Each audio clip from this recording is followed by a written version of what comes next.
अस्सलामुअलैकुम friends and welcome to my channel. तो अभी हम लोग जा रहे हैं रमज़ान की कुछ थोड़ी बहुत जो ग्रॉसरी रह गई थी वो करने।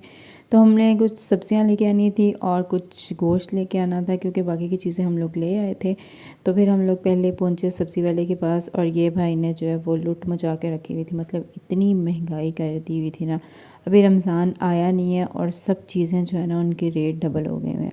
ये जो प्याज थे ये थे 320 रुपीज़ के केजी और आलू थे 80 रुपीज़ के। आलू तो सस्ते ही थे और सब्ज़ियाँ ज़्यादातर 300 200 350 400, मतलब आखिरी लुट मचाई हुई थी इन्होंने। फिर क्या करें, सब्ज़ियाँ और ये चीज़ें लेनी भी ज़रूरी थी, तो इसलिए हम लोगों ने जो है ना जो सब्ज़ियाँ चाहिए थी वो हम लोगों ने यहाँ से ली। उसके बाद हम लोग यहाँ से निकले और पहुँचे जी मटन शॉप पे।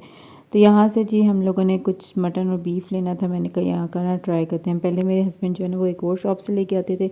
ये हमारे घर के पास एक नई शॉप खुली थी, मैंने कहा यहाँ से ट्राई करते हैं इनका कैसा है। तो मेरे हस्बैंड कहते हैं चलो ठीक है यार, यहाँ पे देख लो, देखेंगे बाद में कि ना ज़्यादा टेस्ट इसका अच्छा था या उसका अच्छा था। मैंने कहा ठीक है। तो फिर हमने भाई से मटन का बीफ का रेट पूछा, उन्होंने रेट बताया। फिर उसके बाद मैंने ये जो सीरी थी इसका रेट पूछा, फिर उसके बाद पायों का पूछा। मतलब मैंने काफ़ी सारी चीज़ों का ना यहाँ से रेट पूछा और मेरा फुल ऑन मूड बन गया था कि यार पाए भी ले लेते हैं। तो उन्होंने कहा नहीं यार मैं तुमसे सही नहीं बनेंगे तो फिर रहने दो, पाए से बाज़ार वाले सही हैं, तुम वैसे नहीं बना सकती। मैंने कहा चलो ठीक है रहने देते हैं, मैंने कहा छोड़ देते हैं इसको। तो फिर अब ये भाई पूछते हैं कि ना कौन सा वाला गोश्त आपने लेना है। तो मेरे हस्बैंड को जो है ना वो चांपे पसंद है, तो वो कहे थे ना चांप का ही कर दे। तो उन्होंने कहा चलें ठीक है। तो फिर वो उन्होंने एक साइड पे चांप का गोश्त दे दिया, दूसरी साइड पे अब मेरे हस्बैंड चेक कर रहे हैं कि और कौन सा लें कौन सा लें।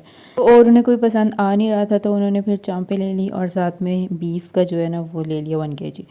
तब जी हम लोग घर आ गए हैं, तो ये सारा सामान जो चाहिए था वो ले आए हैं। बाकी का सारा सामान अल्हम्दुलिल्लाह हम पहले ले आए थे। तो अभी जो है ना एंड टाइम पे बस इन चीज़ों की ज़रूरत थी। सब्जियां जो है वो पहले ज़रा ख़राब हो जाती हैं, तो हम लोगों ने सोचा कि अभी ले आते हैं। फिर हस्बैंड ने ऑफिस चल जाना था, वो रात को लेट आते हैं, तो अगर पीछे से मेरे पास सामान वगैरह होना तो फिर टेंशन नहीं होती उन्हें भी या मुझे भी। तो अब जी इन चीज़ों को जो है ना वो समेटते हैं। तो ये सबसे पहले काली तोरी मैं अपने लिए लेके आई थी। ये भी मिली थी मुझे 320 रुपीज़ की केजी मिली थी, मैंने हाफ़ केजी ली थी। और उन्होंने इतनी गीली की हुई थी, इतनी गीली की हुई थी, मतलब ये बहुत ज़्यादा गीली थी। मैंने कहा पहले इसको रोकनी में डालते हैं, थोड़ी ये खुश्क होगी फिर इसको रखेंगे अंदर। फिर उसके बाद जी ये प्याज थे, प्याज भी 320 रुपये मिले। मतलब प्याज अभी रमज़ान आया नहीं है और इतने महंगे हो गए हैं। रमज़ान में अल्लाह जाने क्या करेंगे ये लोग प्याज़ों का। तो ये हम लोगों ने तकरीबन जो है वो 2 किलो लिए थे प्याज। और उसके बाद जी हम लोगों ने लिए 2 किलो आलू। तो ये 80 रुपीज़ के केजी थे, जबकि रमज़ान से पहले ये 40-50 रुपीज़ में जो है ना वो केजी मिल जाते थे। तो फिर उसके बाद मैंने सोचा कि जो गोश्त लेके आए ना उनको जो है वो फ्रीज़ करने से पहले जो है ना उनके पैकेट्स बना लूँ। तो अब मैं सोची थी कि कितनी कितनी बोटियों का पैकेट बनाऊँ, क्योंकि सहरी टाइम ही खाना है।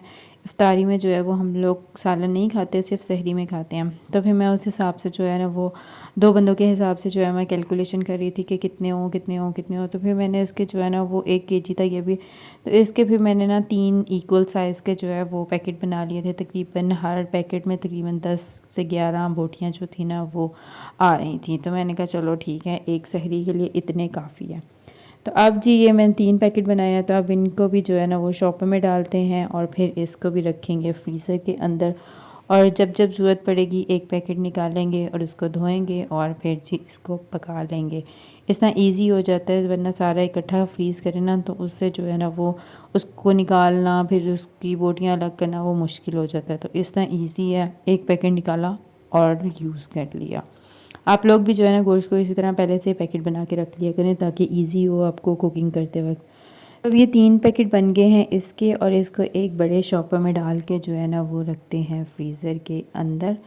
और फिर उसके बाद जी जो बीफ है उसको भी इसी तरह ही कर लेते हैं। उसके जितने पैकेट बनेंगे उतने उसके बनाएंगे और उसको भी जो है वो फ्रीज़र के अंदर रख देंगे। क्योंकि चाँप काफ़ी बड़ी बड़ी थी तो मैंने जो है वो एक पैकेट के अंदर 4 डाली और एक पैकेट के अंदर एक चाँप थी और बाकी की ना कुछ वैसे बोटियाँ थी।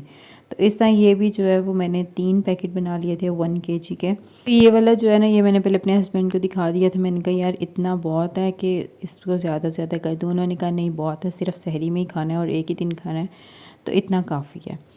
तो मैंने कहा चलें ठीक है। तो फिर अब इसके भी जो है ना वो पैकेट्स बनाते हैं और फिर इसको भी रखते हैं फ्रीज़र के अंदर। तो चिकन जो है वो पहले ही मैंने जो है वो स्टोर करके रख लिया था, कीमा अलग था और जो बोनलेस बोटियाँ थी वो अलग रखी हुई थी और जो हड्डी वाली थी वो भी इस तरह जो है ना पैकेट्स बना के जो है वो मैंने रखे थे।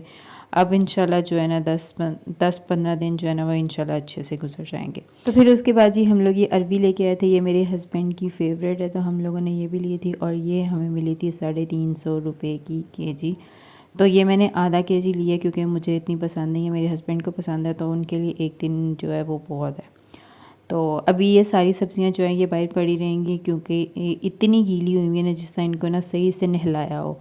तो जब ये ड्राई होंगी तो फिर उसके बाद जो है ना मैं इसको फ्रिज में रखूँगी। तो फिर उसके बाद जी हम लोग लेके आए थे धनिए के भी जो है मैंने उसको पहले अच्छे से साफ़ किया, जो सारा गंदा था वो निकाला, फिर धोया, फिर थोड़ा इसको ड्राई किया। उसके बाद जी अब इसको जी इस तरह जो है वो टिश्यू के अंदर रैप करके रख देते हैं। इस तरह ये होता है कि धनिया फ्रेश रहता है और धनिया जो है वो जल्दी ख़राब नहीं होता। इससे आप इजीली इसको जो है वो स्टोर कर सकते हैं।